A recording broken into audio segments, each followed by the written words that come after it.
जय श्री राधे कृष्ण। श्री गर्ग संहिता वृंदावन खंड 15वां अध्याय।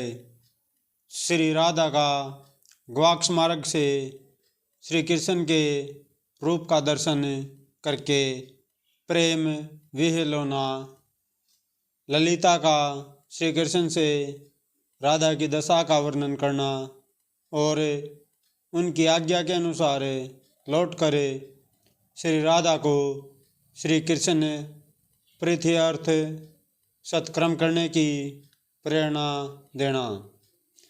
नारद जी कहते हैं, राजन, यह मैंने तुमसे कालियामर्दन रूप पवित्र श्री कृष्ण चरित्र कहा, अब और क्या सुनना चाहते हो? बहुलाश्रव बोले, देवऋषि जैसे देवता अमृत पी करे तथा भरमरे कमलकर्णिका का रस लेकर तृप्त नहीं होते, उसी प्रकार श्री कृष्ण की कथा सुनकर कोई भी भक्त तृप्त नहीं होता, वह उसे अधिकाधिक सुनना चाहता है। जब शिशु रूपधारी परमात्मा श्री कृष्ण रास करने के लिए भांडीर वन में गए और उनका यह लघु रूप देखकर श्री राधा मन ही मन खेद करने लगी।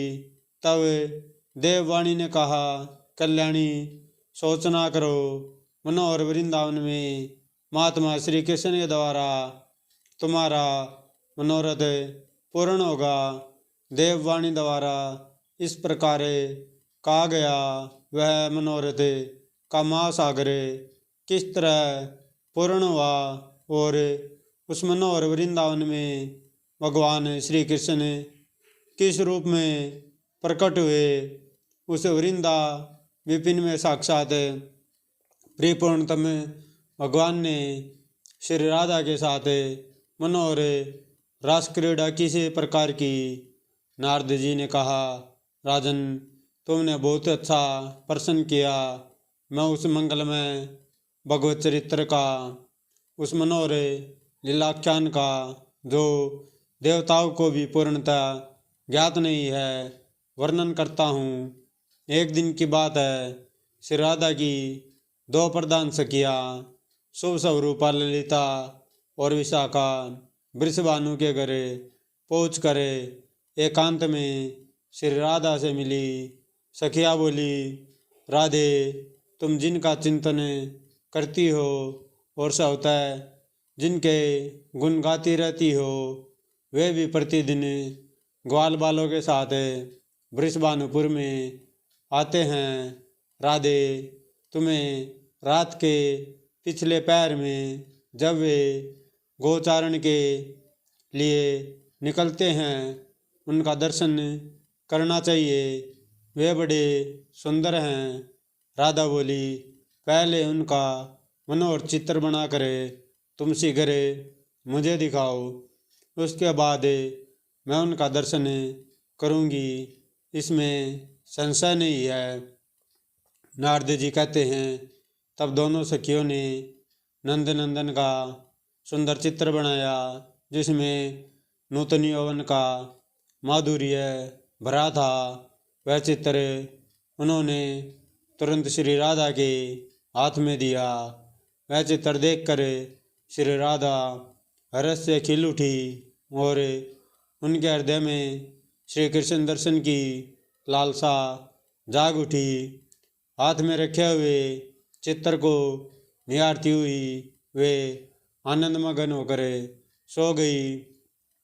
भवन में सोती हुई श्री राधा ने स्वप्न में देखा, यमुना के किनारे वांडिरवन के एक देश में नीलमेघ की सी कांति वाले पीतपटधारी श्याम सुंदर श्री कृष्ण मेरे निकट ही नृत्य कर रहे हैं।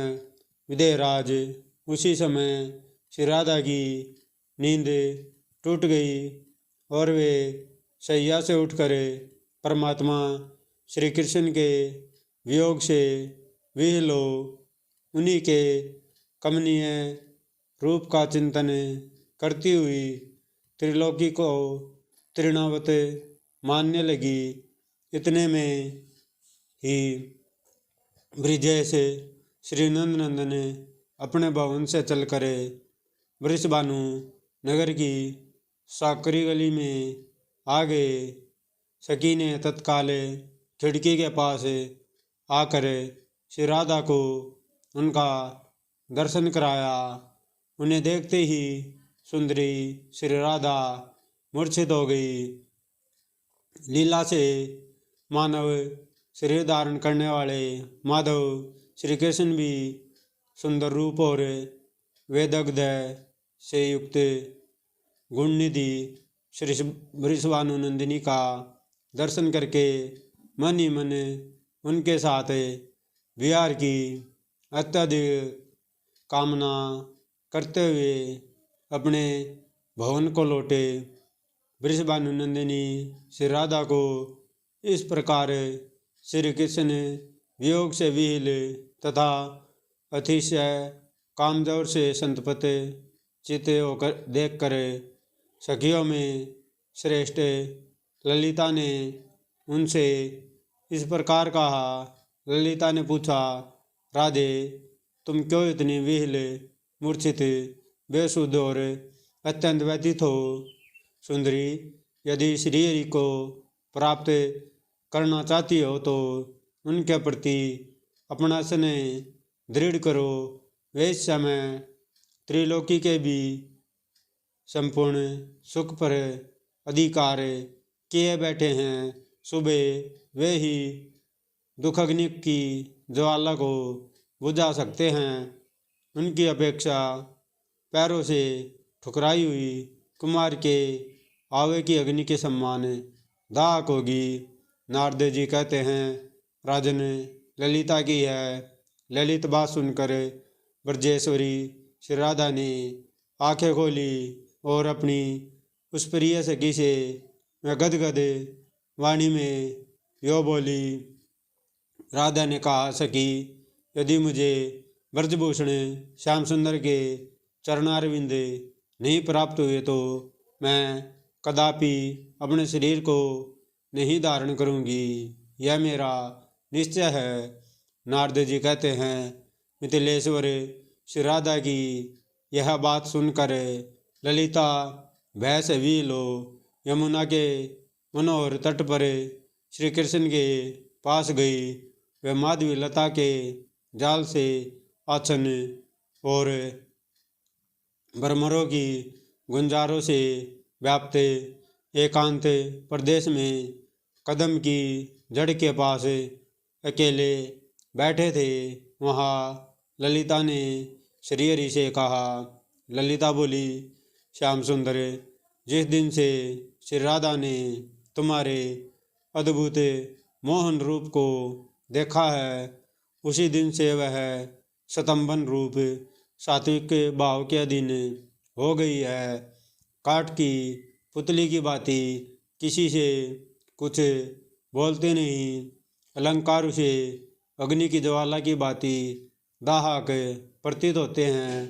सुंदर वस्त्र बाढ़ की तपी हुई बालू के समान जान पड़ते हैं।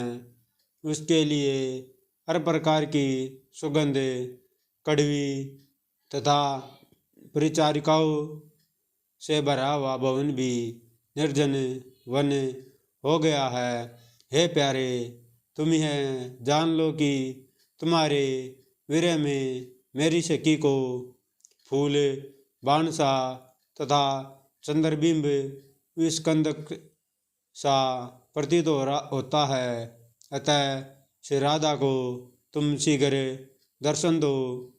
तुम्हारा दर्शन ही उसके दुखों को दूर कर सकता है। तुम सबके साक्षी हो। भूतल पर कौन सी ऐसी बात है जो तुम्हें विदित ना हो? तुम ही इस जगत की सृष्टि, पालन और संहार करते हो। यद्यपि परमेश्वर होने के कारण तुम सब लोगों के प्रति सम्मान भाव रखते हो, तथापि अपने भक्तों का भजन करते हो, उनके प्रति अधिक प्रेम भाव रखते हो। नारद जी कहते हैं, राजन, ललिता की है ललित बात सुनकर ब्रज के साक्षात देवता भगवान श्री कृष्ण मेघ गर्जन के सम्मान गंभीर वाणी में बोले। श्री भगवान ने कहा, भामिनी, मन का सारा भाव स्वतः एकमात्र मुझ प्रात पर पुरुषोत्तम की ओर नहीं प्रवाहित होता, अतः सबको अपनी ओर से मेरे प्रति प्रेम ही करना चाहिए। इस भूतल पर प्रेम के सम्मान दूसरा कोई साधन नहीं है। मैं प्रेम से ही सुलभ होता हूँ। भांडीरवन में श्री राधा के हृदय में जैसे मनोरथ का उदय हुआ था, वह उसी रूप में पूर्ण होगा। सतपुरुष अहेतुक प्रेम का आश्रय लेते हैं। संत महात्मा उस निरर्थक प्रेम को निश्चय ही निर्गुण 3 गुणों से अतीत मानते हैं, जो मुझे केशव में और श्री राधिका में थोड़ा सा भी भेद नहीं देखते, बल्कि दूध और उसकी शुक्लता के समान हम दोनों को सर्वथा अभिन्न मानते हैं। उन्हीं के अंतःकरण में अहेतु की भक्ति के लक्षण प्रकट होते हैं तथा वे ही मेरे ब्रह्मपति गोलोकधाम में प्रवेश पाते हैं। ब्रह्मोरु, इस भूतल पर जो कुबुद्धि मानव मुझ केशव हरि में तथा श्री राधिका में भेदभाव रखते हैं, वे जब तक चंद्रमा और सूर्य की सत्ता है तब तक निश्चय ही कालसूत्र नामक नरक में पड़कर दुख भोगते हैं। नारद जी कहते हैं, राजन, श्री कृष्ण की यह सारी बात सुनकर ललिता सखी उन्हें प्रणाम करके श्री राधा के पास गई और एकांत में बोली। बोलते समय उसके मुख पर मधुर हास की छटा छा रही थी। ललिता ने कहा, सखी, जैसे तुम श्री कृष्ण को चाहती हो, उसी तरह वे मधुसूदन श्री कृष्ण भी तुम्हारी अभिलाषा रखते हैं। तुम दोनों का तेज भेदभाव से रहित एक है। लोग अज्ञानवश ही उसे 2 मानते हैं, तथापि सती साध्वी देवी, तुम श्री कृष्ण के लिए निष्काम कर्म करो, जिससे पराभक्ति के द्वारा तुम्हारा मनोरथ पूर्ण हो। नारद जी कहते हैं, नरेश्वर, ललिता सखी की यह बात सुनकर रासेश्वरी श्री राधा ने संपूर्ण धर्मवेताओं में श्रेष्ठ चंद्रान्ना सखी से कहा। श्री राधा बोली, सखी, तुम श्री कृष्ण की प्रसन्नता के लिए किसी देवता की ऐसी पूजा बताओ जो परम सौभाग्य वर्धक, महान, पुण्यजनक तथा मनोवांछित वस्तु देने वाली हो। वज्रे महामते, तुमने गर्गाचार्य जी के मुख से शास्त्र चर्चा सुनी है, इसलिए तुम मुझे कोई व्रत या पूजन बताओ। इस प्रकार श्री गर्ग संहिता में वृंदावन खंड के अंतर्गत श्री राधा कृष्ण के प्रेम उद्योग का वर्णन नामक 15वां अध्याय पूरा हुआ। जय श्री राधे कृष्ण। अगर कथा अच्छी लगे तो वीडियो को लाइक कीजिएगा, चैनल को सब्सक्राइब कीजिएगा। जय जय श्री राधे।